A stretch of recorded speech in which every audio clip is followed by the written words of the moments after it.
ustedes oigan el corrido de un triste acontecimiento. Pues en Chinameca fue muerto a mansalva Zapata el gran insurrecto. Abril de 1919 en la memoria quedarás del campesino como una mancha en la historia. Campanas de Villa Ayala, porque tocan tan dolientes, es que ya murió Zapata y era Zapata un valiente. El buen Emiliano que amaba a los pobres quiso darles libertad. Por eso los indios de todos los pueblos con él fueron a luchar. De Cuautla hasta Mecameca, Matamoros y el Ajusco, con los pelones del viejo don Porfirio se dio gusto. Trinitaria de los Campos, de Las Vegas, de Morelos, si preguntan por Zapata, di que ya se fue a los cielos.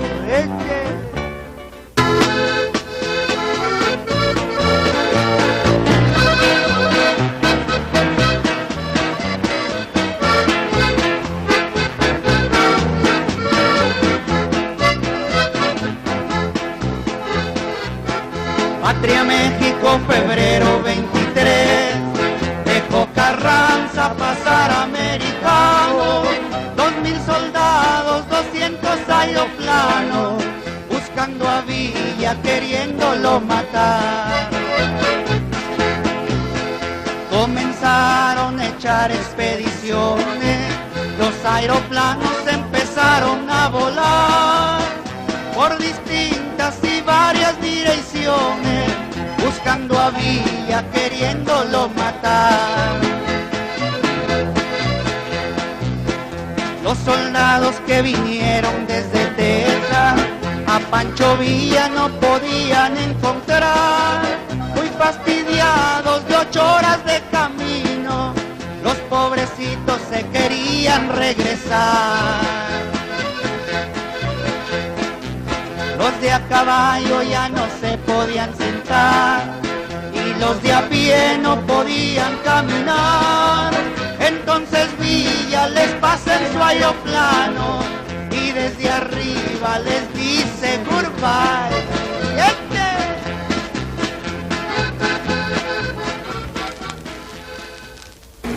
El esfuerzo de un pueblo por lograr un cambio radical de las estructuras políticas, económicas y sociales, con el fin de obtener mejores condiciones de vida, caracterizó el movimiento armado de la Revolución Mexicana en 1910.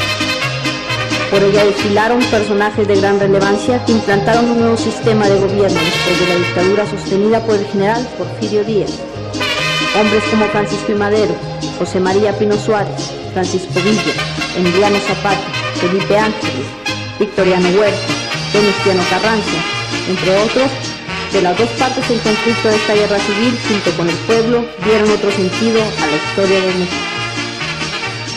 Así también, los hechos revolucionarios con sus dirigentes fueron los forjadores de un cambio palpable en la forma de vida y sentimiento del pueblo, que abanderaba un nacionalismo musical intenso como muestra de rebeldía contra las influencias y costumbres extranjeras y el afrancesamiento que llegaba a la exageración en la suntuosa sociedad del porfiriato.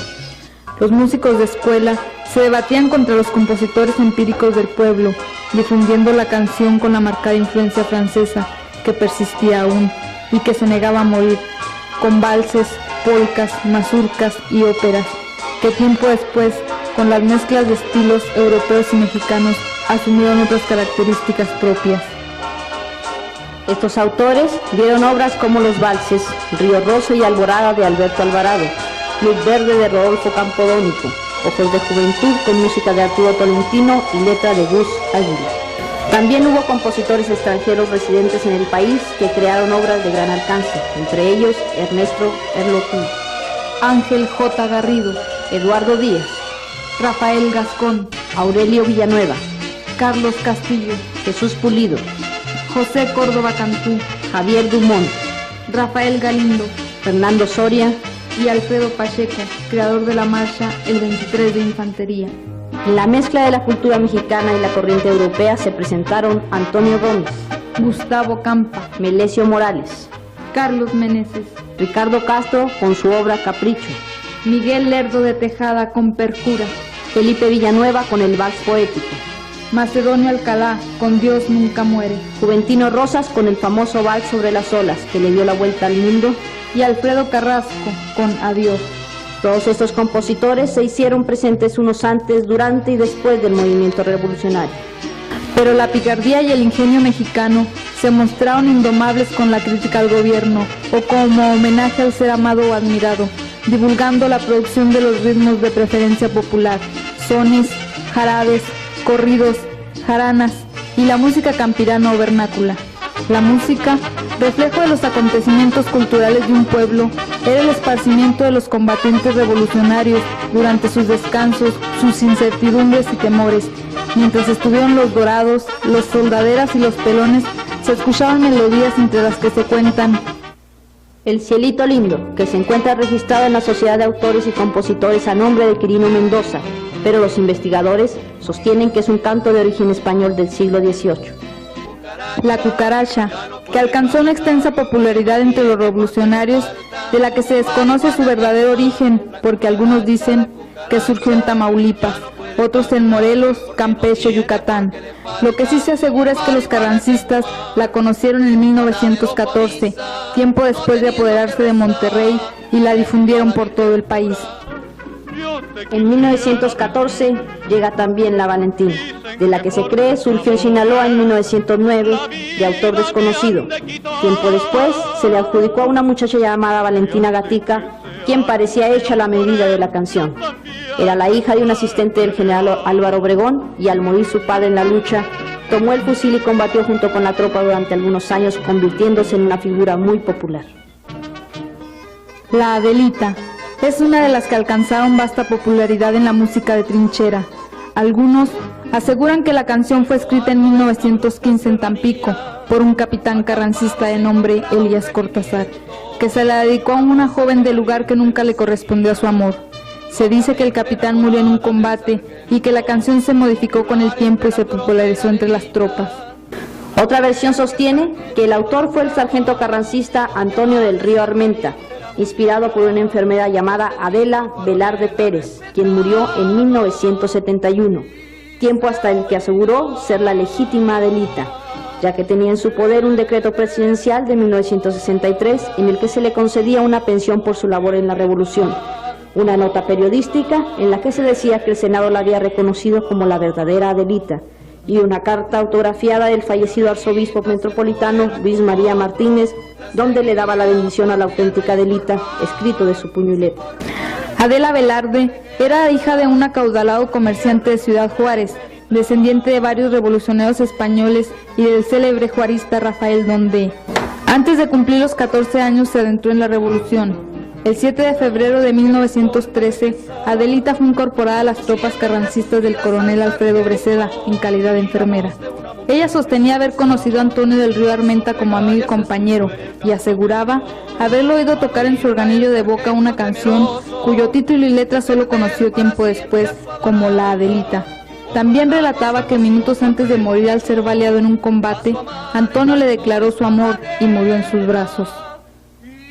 Al ir quedando atrás la música europea, resurgieron algunas tonadas ya viejas para aquel entonces, como Las Tres Pelonas, escrita en 1893 por Isaac Calderón, a quien le pareció muy gracioso el aspecto de sus tres hijitas a las que se les había caído el pelo a consecuencia de la epidemia de tifo que azotó el país en 1892. Ciertos cronistas de esa época afirman que Las Tres Pelonas se cantaba con gran frecuencia entre los dorados y se decía que el máximo admirador de la canción era Pancho Villa, quien gustaba de alegrarse haciéndola tocar en repetidas ocasiones hasta por espacio de horas enteras. Otras canciones importantes fueron La Barca de Oro de Arcadio Zúñiga, quien había muerto en 1892, La Marcha de Zacatecas de Genaro Codina, estrenada en 1893, La Paloma y las Golondrinas.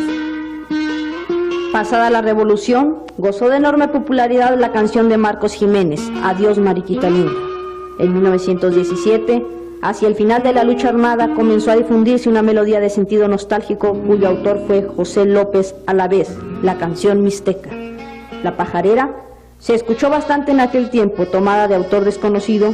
Fue transcrita por Manuel M. Ponce, músico que fue considerado como el creador de la canción mexicana moderna, quien compuso también la romántica canción Estrellita. Dentro de toda esta gama musical que fluctuaba en la época, se desarrolló un género que fue el más acogido entre la música de trinchera que circulaba en las tropas revolucionarias. Su expresión explicaba y daba a conocer los sucesos más relevantes del movimiento y el sentir del pueblo, muestra del quehacer artístico del mexicano que se manifiesta en el matiz de su folclore. Este género incomparable fue el corrido. Su sentido cultural y social aparece en el canto Yo soy el corrido, que en su letra afirma: para saber quién es quién hay que escuchar los corridos.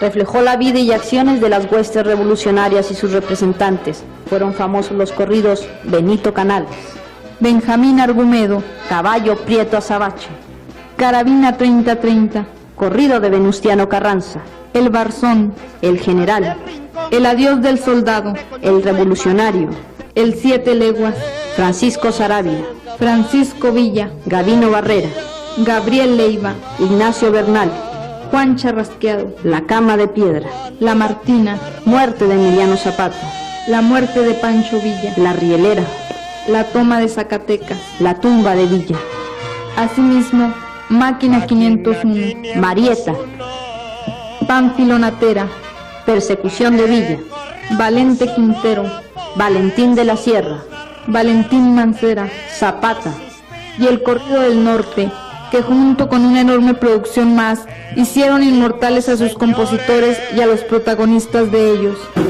La evolución de esta música fue el fruto de los hechos históricos y la situación geográfica en la que se debatía el pueblo de aquellos años. Hechos que ocasionaron la creación de conceptos ideológicos y musicales exclusivos del pueblo mexicano.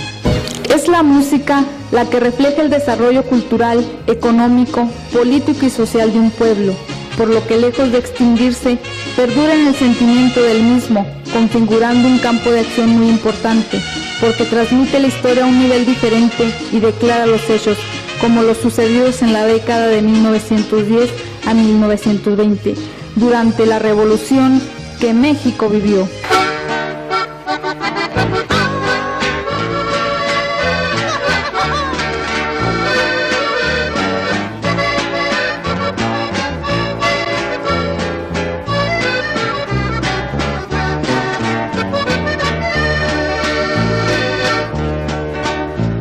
Voy a cantar un corrido de un hombre que fue a la guerra, que anduvo en la sierra herido,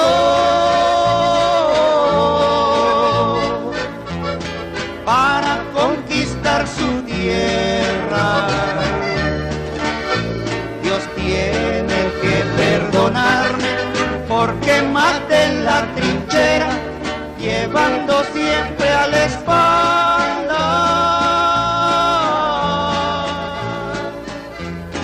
la muerte por compañera. Yo conocí en la batalla, entre tanta balacera, que el que es revolucionario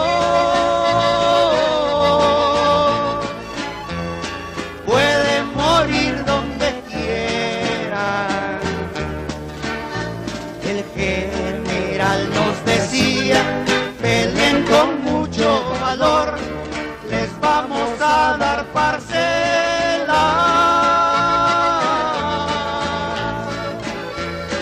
Cuando haya repartición,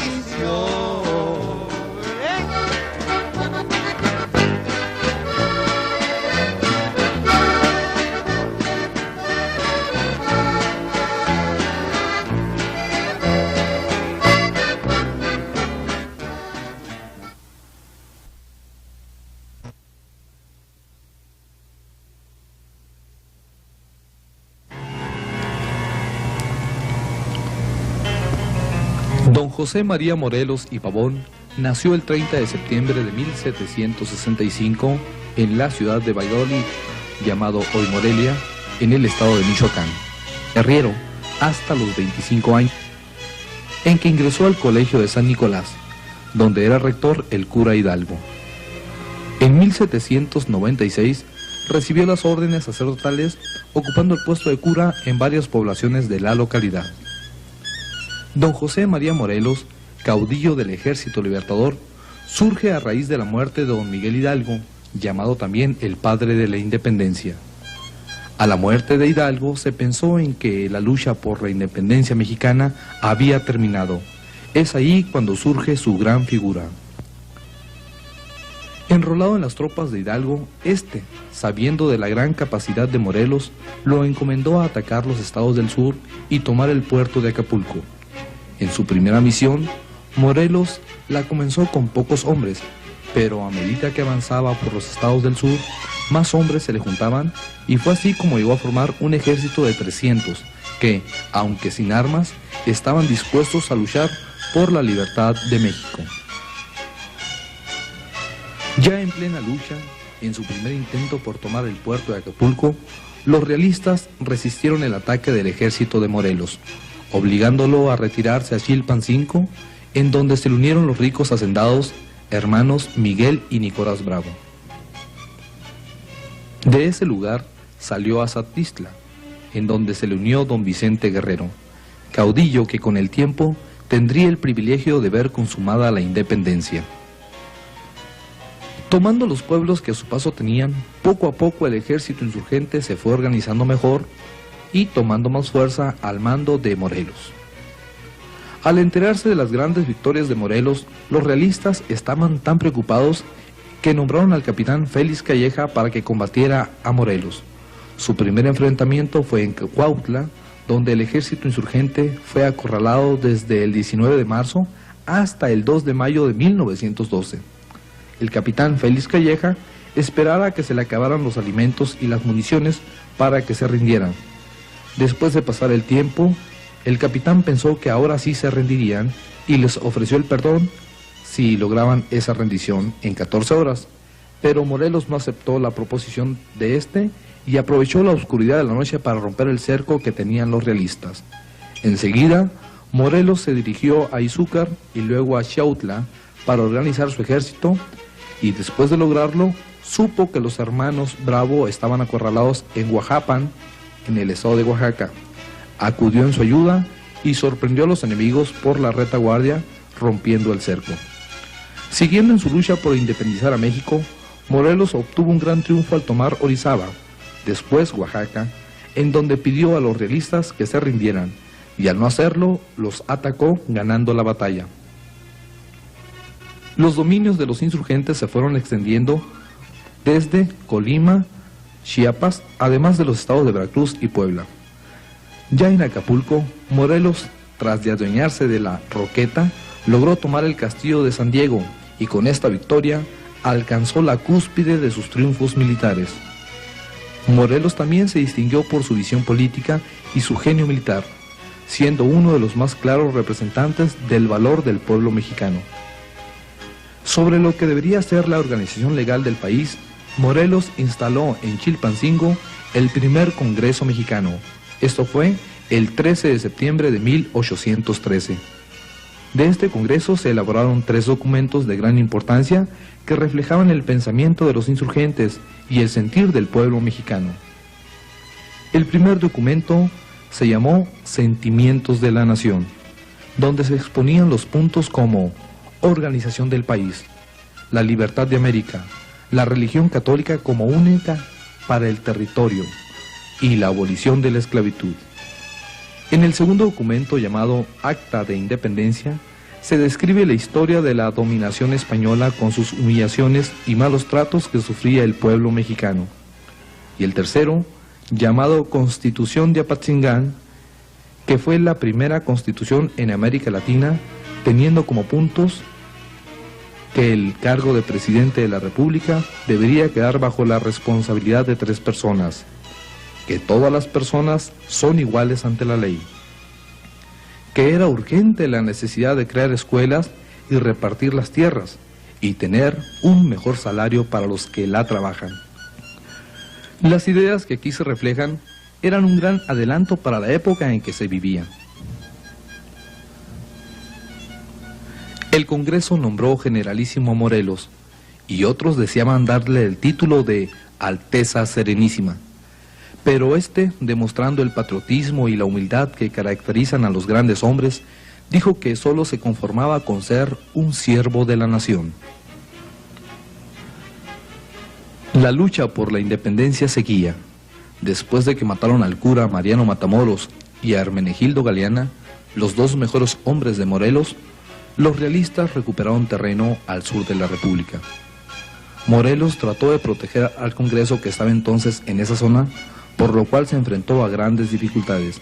Sin embargo, logró reunirse en Michoacán con el Congreso para luego dirigirse a Tehuacán, Puebla.